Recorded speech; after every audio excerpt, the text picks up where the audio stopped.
경매 입찰하고 싶은데 권리 분석 때문에 걱정이 많으시죠? 저도 처음엔 정말 막막했습니다. 분석을 제대로 한 건지, 혹시 잘못 보면 큰일 나는 건 아닌지 확신이 없어가지고 입찰을 포기했던 적도 있었습니다. 하지만 이제 걱정하지 마세요. 오늘 영상 끝까지 보시면 권리 분석 때문에 입찰을 포기하신 일은 없으실 겁니다. 법원에서 제공해주는 매각 물건 명세서를 어떻게 봐야 되는지 제가 아주 자세하고 차근차근 알려드리겠습니다. 좋아요, 구독, 알림 설정까지 해주시면 제가 매주 한 편씩 영상을 올려드리니까요, 놓치지 않고 보실 수 있을 겁니다. 오늘의 학습 목표 먼저 보고 가겠습니다.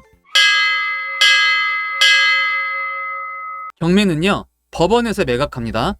당연히 일반 중개사무소보다 신뢰도가 높을 수밖에 없겠죠. 즉, 여러분, 경매 입찰하는 거 안전합니다. 법원은 부동산을 매각할 때 우리에게 자세하게 알려주는 문서가 있습니다. 그게 바로 매각 물건 명세서입니다. 굉장히 중요한 문서이니 입찰자들은 무조건 이것을 봐야 하는데요. 제가 하나하나 자세하게 알려드리겠습니다. 갑자기 글자가 너무 많아 어지러우시죠? 처음이라 당연합니다. 네. 저도 처음에 그랬고요. 차근차근히 알려드릴게요. 자, 여기 가운데에 최선순위 설정이라고 적혀져 있죠? 이게 바로 우리가 1강 때 배운 말소 기준 권리를 말하는 겁니다. 참고로 1강, 2강 못 들으신 분들은 제가 우측 상단에 링크 남겨드리겠습니다. 오늘 강의 듣고 궁금한 내용 있으시면 고정 댓글에 카톡방 링크 제가 남겨드릴 테니까 들어오셔서 질문해 주시면 제가 알려드리겠습니다. 말소 기준 권리가 여기에서는 근저당이라고 알려주고 있습니다. 그러면 근저당이 접수된 2017년도 9월 19일 이전에 설정된 권리가 있는지 봐야 되겠죠? 등기부 등본을 따로 보지 않고도 매각 물건 명세서만 봐도 알 수 있습니다. 여기 보면 등기된 부동산에 관한 권리 또는 가처분으로 매각으로 그 효력이 소멸되지 아니하는 것 칸을 보시면 됩니다. 말이 조금 이상한데요. 낙찰을 받고도 지워지지 않아 낙찰자에게 인수되는 권리가 무엇인지 알려주고 있는 칸이다 라고 이해하시면 됩니다. 뭐라고 적혀져 있나요? 아무것도 없죠. 그러면 등기부 등본에서 우리에게 인수되는 권리가 없다는 것을 알려주고 있다는 겁니다. 그 밑에 칸 보시면 매각에 따라 설정된 것으로 보는 지상권이 개요, 이 칸에도 아무것도 없죠? 그러면 등기부 등본 외에 있는 권리 중 우리에게 인수되는 권리가 없다는 뜻이니까 안전한 물건이다 라고 말씀드리겠습니다. 비고란에는 입찰 전 참고하라는 내용이 있는데요. 이것 또한 깨끗합니다. 여기 가운데 보시면 해당 경매 물건에 임차인이 없죠? 채무자금 소유자가 살고 있는 아파트 물건이고요. 당연히 대항력 있는 임차인도 없으니 안심하고 입찰해도 되는 물건이 되겠습니다. 다음 물건 보겠습니다. 여러분, 이제 조금씩 매각 물건 명세서가 눈에 들어오나요? 자, 제일 첫 번째 제가 뭐를 보라 그랬죠?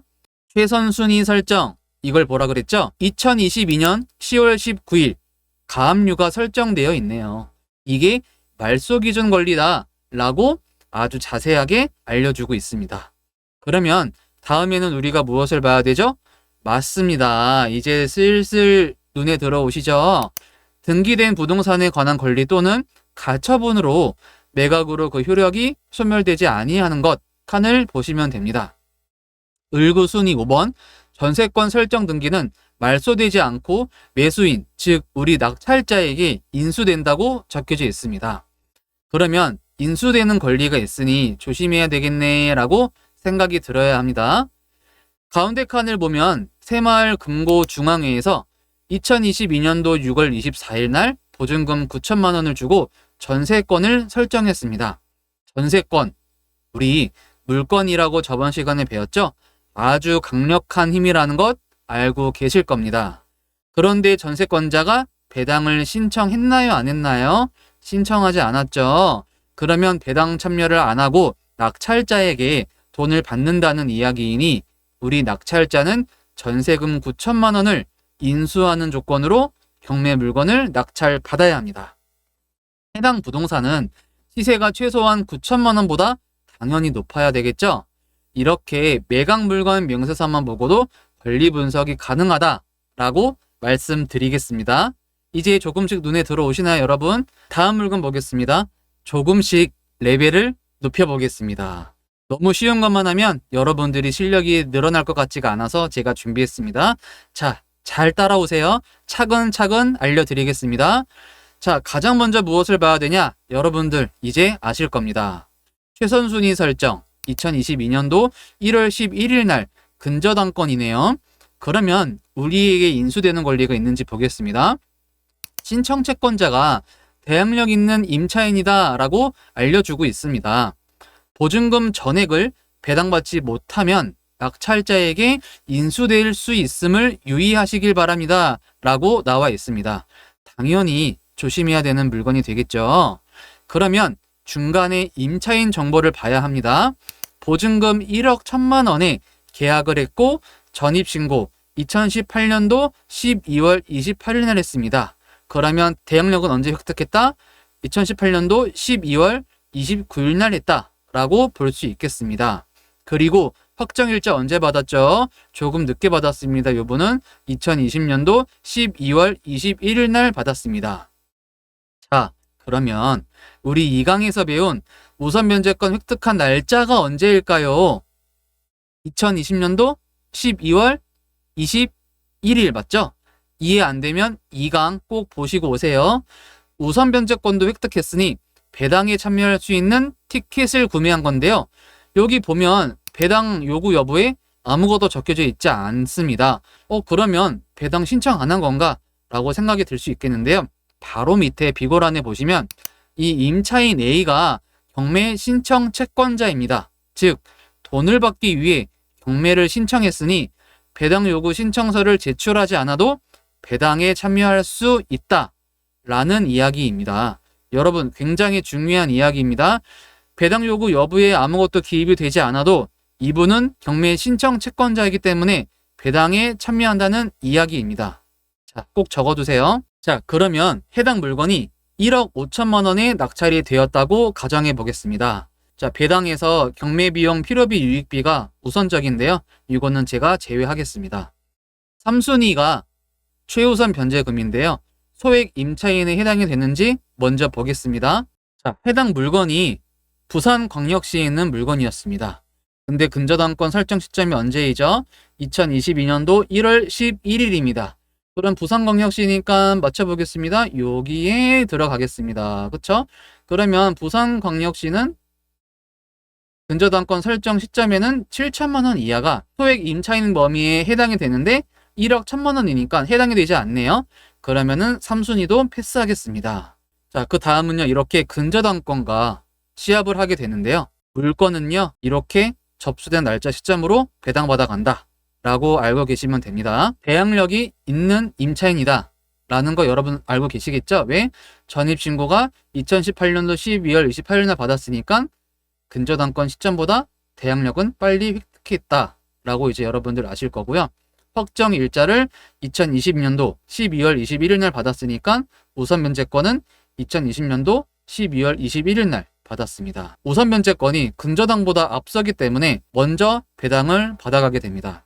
그러면 낙찰자가 쓴 금액이 1억 5천만 원이니까 1억 1천만 원 다 배당을 받아가겠죠? 그러면 만약에 시세가 9천만 원짜리였는데 7천만 원은 낙찰받았다고 가정해 봅시다. 그러면 낙찰자는 최소 1억 1천만 원 이상 이 집을 매수하는 거기 때문에 낙찰하려고 하는 사람은 없을 것입니다. 지금 여러분들 임차인이라면 아무리 전세로 살아도 내가 사려고 하는 주택 시세는 무조건 파악하고 있어야 합니다. 시세보다 높게 전세를 살면 안 되겠죠? 중요한 내용입니다. 여러분 꼭 기억하세요. 자, 그러면 오늘 강의 마지막으로 우리가 배웠던 소액 임차인이 받을 수 있는 최우선 변제금에 대해서 복습해보고 실습까지 해보겠습니다. 제가 많이 알려드리죠? 자, 해봅시다. 2강 때 근저당이 있는 집에 전세나 월세로 살려고 할 때 내 보증금을 안전하게 지킬 수 있는 방법을 알려드렸는데요. 해당 물건을 보면서 복습해 보겠습니다. 박땡땡씨가 다가구 주택에 101호에 살고 있었습니다. 그런데 전입신고 언제 했죠? 2022년도 6월 13일에 했죠? 근저당이 설정된 것을 알고 전입신고했으니 당연히 대항력이 없겠죠? 근저당권 설정 시점을 보면 2015년도 6월 19일입니다. 그러면 서울은 9,500만 원 이하일 때 소액 임차인이고 3,200만 원까지 최우선 변제금을 배당을 통해서 주겠다라고 알려주고 있습니다. 해당 물건은 9천만 원대에 낙찰이 되었고요.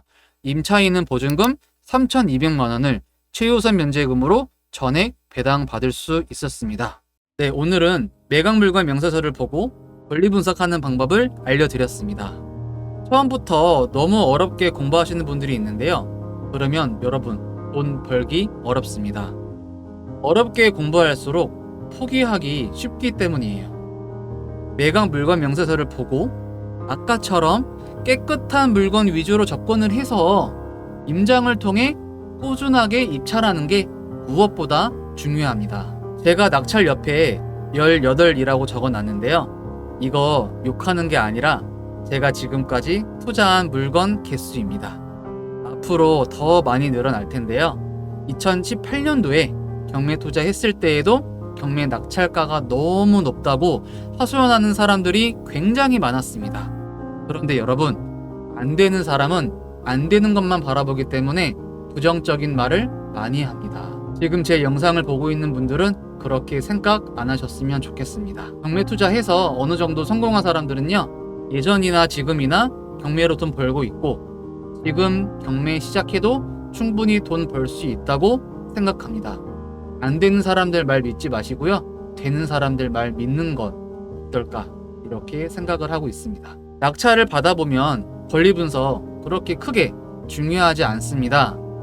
권리 분석 늪에 빠져서 허우적거리지 마시고요. 돈 벌면서 조금씩 경매 지식을 늘려가 보는 것을 추천드리겠습니다. 다음 주에도 좋은 영상으로 돌아오겠습니다. 오늘 긴 영상 시청해 주셔서 감사합니다. 다음 주에 뵐게요.